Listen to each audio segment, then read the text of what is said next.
Hey guys, welcome to the channel. I hope आप सभी बहुत अच्छे होंगे। My name is Saurabh Thakur and I am your English teacher. और जैसा कि आप सभी जानते हैं, हम डेली दोपहर 2 बजे एक सेशन करते हैं जिसका नाम है complete English grammar bye Saurabh sir. ये जो क्लास है वो मंडे टू फ्राइडे 2 PM पर होती है ना। और हम इस क्लास में प्रोनाउन के 2 लेक्चर्स कंप्लीट कर चुके थे और आज हम करने वाले हैं जितने भी कॉन्सेप्ट बचे हुए हैं प्रोनाउन के, वो हम प्रोनाउन लेक्चर 3 में कंप्लीट करने वाले हैं। इसके अलावा मैंने नाउन की और सब्जेक्ट वर्ब एग्रीमेंट और basic of parts of speech और इसके अलावा सेंटेंस एंड इट्स काइंड्स की क्लास करा दिए। तो आप प्लेलिस्ट में जाकर के, इसी चैनल में ग्रामर की जो प्लेलिस्ट है उसमें जाकर के बाकी लेक्चर्स को देख सकते हैं गाइस। तो स्टार्ट करने से पहले मैं आपको बता देता हूँ कि हमारे इस चैनल में कौन कौन सी क्लासेस होती हैं। ये जो सेकंड नंबर की क्लास है, इसमें अभी आप देख रहे हैं कंप्लीट इंग्लिश ग्रामर, जो कि मंडे टू फ्राइडे 2 बजे होती है डेली दोपहर। इसके अलावा हम द हिंदू वोकेबलरी का सेशन करते हैं जो कि डेली 12 PM पर होता है। ये दोनों ही जो सेशंस हैं आपकी एग्जाम की प्रिपरेशन के लिए बहुत ही ज़्यादा यूजफुल यूजफुल साबित होंगे। क्लियर है गाइस? तो आपके लिए बहुत ज़्यादा मेहनत की जाती है, इसके पीछे बहुत मेहनत लगती है कंटेंट तैयार करने में, है ना। तो प्लीज़ आप चैनल को सब्सक्राइब करें, बेल आइकन को प्रेस करें और अपने दोस्तों के साथ शेयर भी करें इस चैनल को, ताकि वो भी अपनी तैयारी को और अच्छी बना सकें। तो चलिए फिर जो हमारा प्रोनाउन का बचा हुआ जो पार्ट है वो हम स्टार्ट करते हैं। और इसके अलावा एक क्लास और मैं लूँगा जो प्रोनाउन है ना, उससे रिलेटेड सब्जेक्ट वर्ब एग्रीमेंट के सारे रूल्स में उस क्लास में कवर करा दूंगा। अभी हम काइंड्स ऑफ प्रोनाउन में जितने भी कॉन्सेप्ट बनते हैं हम उनको कर रहे हैं। क्लियर है? ओके। तो नेक्स्ट है हमारा रिलेटिव प्रोनाउन। इससे पहले के सारे प्रोनाउंस हम कवर कर चुके हैं, आप प्लेलिस्ट में जाकर के देखिए, है ना। डिस्क्रिप्शन में भी प्लेलिस्ट का लिंक दिया हुआ है ना। तो जो रिलेटिव प्रोनाउन होते हैं, हु, विच, दैट, व्हाट और वाई, ये सभी क्या होते हैं? रिलेटिव प्रोनाउन होते हैं। क्या होते हैं गाइस? Relative pronoun. क्योंकि ये जो है ये क्या करते हैं भाई, नाउन को या सब्जेक्ट को अदर पार्ट से रिलेट करने का काम करते हैं किसी भी सेंटेंस में। जैसे कि I met Veena who was returning from school. मतलब कि मैं वीना से मिला। वीना यहाँ पर कौन है गाइस? सब्जेक्ट। तो ये सब्जेक्ट को हम Veena was returning from school, तो हम डायरेक्ट अगर सेंटेंस लिखते तो ऐसे लिख सकते थे, Veena was returning from school. But हमें बताना है कि मैं एक लड़की से मिला, है ना, और वो लड़की कौन थी? वीना थी। इसलिए हम आई मेट वीना को हम कनेक्ट करेंगे रिलेटिव प्रोनाउन की सहायता से वॉज रिटर्निंग फ्रॉम स्कूल, यानी कि मैं वीना से मिला जो कि स्कूल से रिटर्न हो रही थी। और मैंने आपको सब्जेक्ट वर्ब एग्रीमेंट में पढ़ाया था कि जब WH वर्ड आते हैं यानी रिलेटिव प्रोनाउन आते हैं, तो उनके पहले जो वर्ड आता है यानी कि उनका जो एंटेसिडेंट होता है उसके हिसाब से हम क्या करते हैं गाइस? वर्ब को यूज करते हैं। इसलिए हमने यहाँ पर वॉज का यूज किया है। आई होप आपको क्लियर है ये सारी बातें। अब मैं क्लासेस को क्या करूँगा गाइस? क्लीन करते जाऊंगा। वरना क्या होता है, कल मैंने अपना एक लेक्चर खोल के देख लिया भाई यूट्यूब में, देखा तो पूरा कचरा हो जाता है ना। यानी कि पूरा रेड रेड हो जाती है स्लाइड्स। तो हम एक एक रूल को पढ़ने के बाद उनको हम क्लीन करते जाएंगे और आप उनको नोट करते जाएंगे, है ना। और अगर कुछ मिस हो जाता है तो आप रिपीट करके वीडियो को देख सकते हैं। तो आपको समझ में आए, रिलेटिव प्रोनाउन ये सारे होते हैं और ये सेंटेंस में क्या करते हैं? एक पार्ट को दूसरे पार्ट से रिलेट करने का काम करते हैं। रूल नंबर 1 कहता है जो रिलेटिव प्रोनाउन है उसको हम एज अ सब्जेक्ट यूज कर सकते हैं। कहाँ पर? सब ऑर्डिनेट क्लॉज में। सब ऑर्डिनेट क्लॉज मतलब कि जो डिपेंडेंट क्लॉज होती है। जैसे कि द बॉय, ये कैसी क्लॉज है? सब ऑर्डिनेट क्लॉज है ना। Who came here is a player, जो कि यहाँ पर आया वो क्या है? एक प्लेयर है। तो हमने हु के माध्यम से द बॉय को कनेक्ट किया। क्लियर है? दोनों ही सब ऑर्डिनेट क्लॉज है गाइस, दोनों ही अपने आप में क्या है? इनकम्प्लीट सेंस देती हैं। इसके अलावा हम रिलेटिव प्रोनाउन का यूज ऑब्जेक्ट की तरह भी करते हैं सब ऑर्डिनेट क्लॉज में। यहाँ पर हमने सब्जेक्ट की तरह किया, है ना, हु। अगर यहाँ पर हु का हुम हो जाए तो ये ऑब्जेक्टिव हो जाएगा। क्लियर है क्या? तो यहाँ पर हो जाएगा आई हैव अ सन, है ना। तो ये हो गई कंप्लीट क्लॉज, है ना। ये वन क्लॉज हो गई, ठीक है, क्लॉज 1 हो गई, जो कि अपने आप में क्या है? कंप्लीट है ना, और ये दूसरी क्लॉज जो कि अपने आप में कंप्लीट है। ठीक है, तो यहाँ पर सब ऑर्डिनेट क्लॉज नहीं आना चाहिए गाइस, इंडिपेंडेंट क्लॉज आना चाहिए। इसके पीछे का लॉजिक मैं बताता हूँ, है ना। जैसे कि देखो, ये सब्जेक्ट हो गया आई और ये लव हो गया वर्ब, तो सब्जेक्ट भी आ गई वर्ब भी आ गई, ये कंप्लीट है।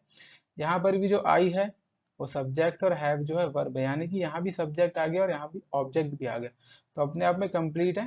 ठीक है, क्लियर है। तो देखो, सब्जेक्ट के लिए वर्ब भी आ गया और ये वाले सब्जेक्ट के लिए भी ये वर्ब आ गया, है ना। तो जो यहाँ पर है, हम हु का यूज नहीं करेंगे, हुम का यूज करेंगे। क्लियर है, क्योंकि देखो इसका भी सब्जेक्ट इसको इस सब्जेक्ट का भी इसको वर्ब मिल गया, है ना। पहले क्लीन कर लेते हैं, अच्छे से समझो। देखो, ये जो आई था उसकी वर्ब ये हैव हो गई। क्लियर है, जो आई है उसके लिए वर्ब हैव आ चुकी है और यहाँ पर आई के लिए लव आ चुकी है, यानी कि जब सब्जेक्ट को अपनी वर्ब मिल जाए तो हम ऑब्जेक्ट फॉर्म का यूज करते हैं, ऐसे भी आप याद रख सकते हैं, इसलिए हमने हुम लगाया। बट ऊपर वाले में देखो क्या हो रहा था, द बॉय है ना, द बॉय है, रिलेटिव प्रोनाउन के पहले उसकी वर्ब नहीं आई थी, तो इसका मतलब ये जो है सब्जेक्ट है उसके लिए हमने यूज किया है रिलेटिव प्रोनाउन, तो हम सब्जेक्टिव फॉर्म में हम यूज करते हैं, इसलिए हु आया है। आई होप आपको क्लियर है। रूल नंबर 3, अगर दो एंटीसीडेंट्स एंड से जुड़ते हैं, अगर एक ह्यूमन है और दूसरा कोई एनिमल है, तो हम रिलेटिव प्रोनाउन दैट का यूज करते हैं। बेसिकली जो हु होता है ना, यहाँ लिख देता हूं मैं, वो जो होता है नॉन लिविंग थिंग्स के लिए आता है। क्लियर है, सॉरी, जो हु होता है वो लिविंग थिंग्स के लिए आता है, लेकिन बाकी जो है वो सारे नॉन लिविंग थिंग्स के लिए आता है।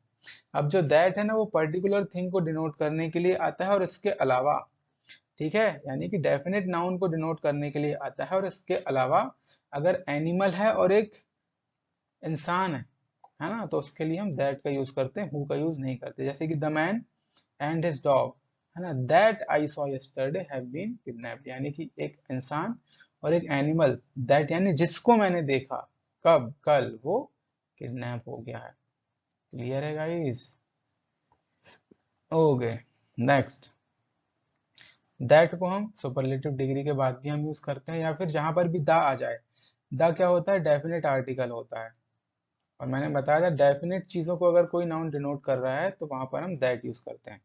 ये हो जाएगा, mister Mishra is the most labours, यानी कि यहाँ पर एक तो मोस्ट लेबरस एक ही व्यक्ति है और द यहाँ पर इसको डेफिनेट बनाता है, तो man that I have seen, जिनको मैंने देखा।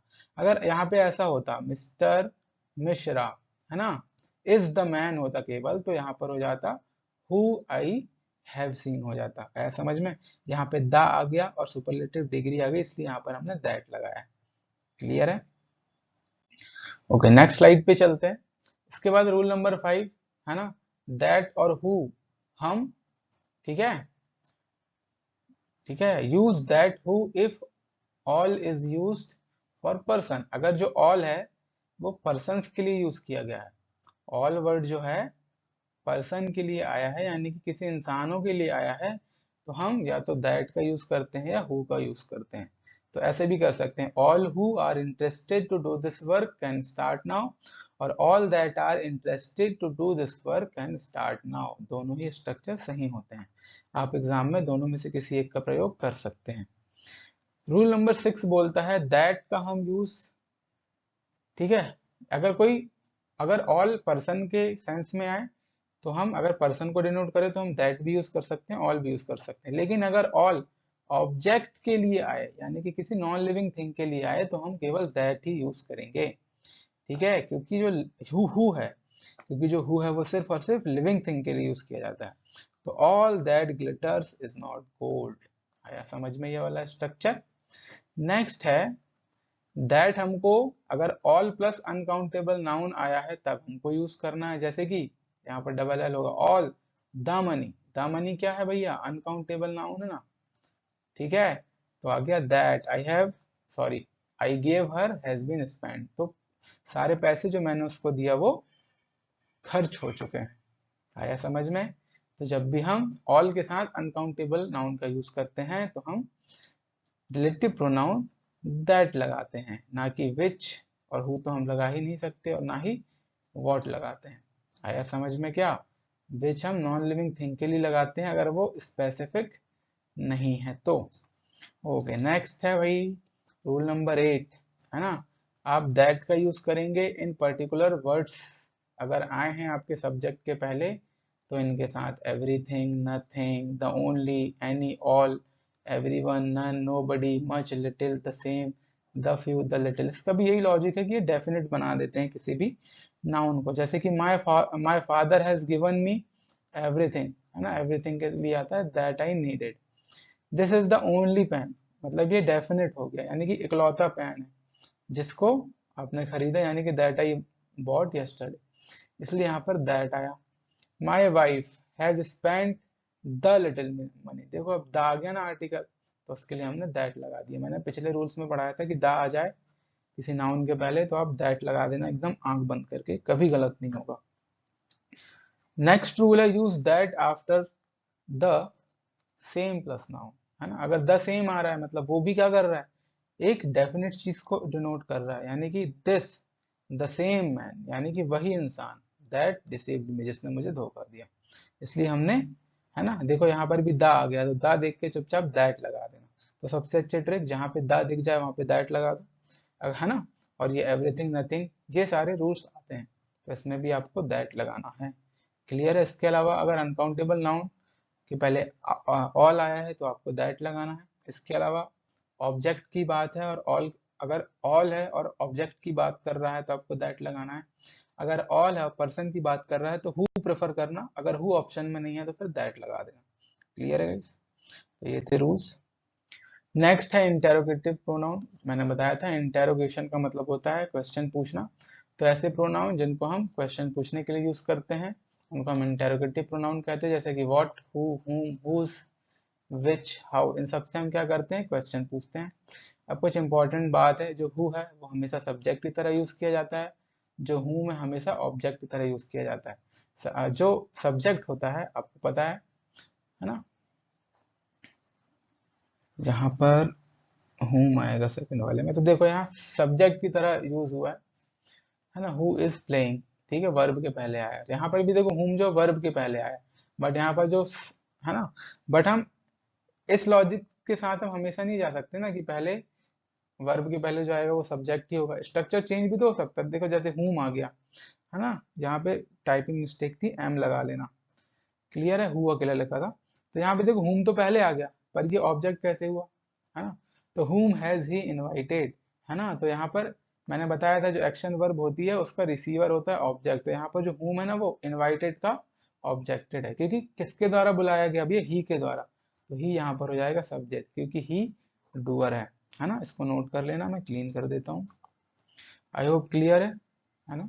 हु सब्जेक्ट की तरह कैसे यूज होता है, कब यूज होता है, ये स्ट्रक्चर आपको लर्न करने हैं, यानी कि याद रखने हैं, कंसेप्ट को आपको दिमाग में बिठाने हैं। इसके बाद हुज जो है वो पजेसिव केस ऑफ प्रोनाउन है, यानी कि हुज बुक, ये नाउन है, ये इसके पोजेशन को शो कर रहा है। हुज बुक इज दिस, यानी कि यह पुस्तक किसकी है, का की, के का सेंस आता है तो हम पजेसिव केस उसको बोलते हैं। क्लियर है? Okay. Rule number 1, use whom after preposition. Preposition के जस्ट बाद आपको whom यूज करना है हमेशा, जैसे कि by whom was this work done, यानी कि किसके द्वारा ये काम किया गया। ठीक है? ठीक है। और इसको हम पैसिव वॉइस भी बोलेंगे, इसका एक्टिव बन जाएगा, क्या बन जाएगा, who did this work, है ना। अब ये कैसे बना, मैं एक्टिव पैसिव वॉइस में आपको बताऊंगा, ठीक है। अगर आपका सेंटेंस प्रेपोजिशन से खत्म होता है ना, तो जो आपका हु है वो स्टार्टिंग में यूज होगा, मतलब हुम से हु बन जाएगा और स्टार्टिंग में चला जाएगा, बट मीनिंग सेम रहेगी, तो बन जाएगा who has this work done by, यानी कि किसके द्वारा ये काम किया गया, मीनिंग सेम है। ठीक है, दो स्ट्रक्चर बनते हैं, अगर पहले प्रपोजिशन से स्टार्ट हो रहा है तो आप हुम लगाना, बाकी सेम रहेगा structure, was this work done passive में। अगर आपका जो प्रपोजिशन है वो लास्ट में आ रहा है तो फिर आप स्टार्टिंग में हु लगाएंगे, तो हो जाएगा हु हैज, है ना, this work done by. Clear है? क्लियर है गाइस? Any doubt? डाउट तो ऐसे नहीं होना चाहिए। यहाँ पर आप एम ऐड कर लीजिएगा, मैं एम लिख देता हूँ, है ना। ये मिक्स हो गया, चलो मैं पूरा ऐसा कट करके लिख देता हूँ, तो हो जाएगा whom has। Clear? I hope ये वाली स्लाइड आपको क्लियर होगी। रूल नंबर 3 कहता है विच यूज करना है अगर दो या दो से ज्यादा चॉइसेस है और आपको एक चॉइस करना है। जैसे कि which is your brother in the crowd, इतनी भीड़ में तुम्हारा सा भाई कौन सा है, तो चॉइस के लिए हमने विच यूज किया। Which of the servants do you want, इनमें से आप कौन सा सर्वेंट चाहते हो।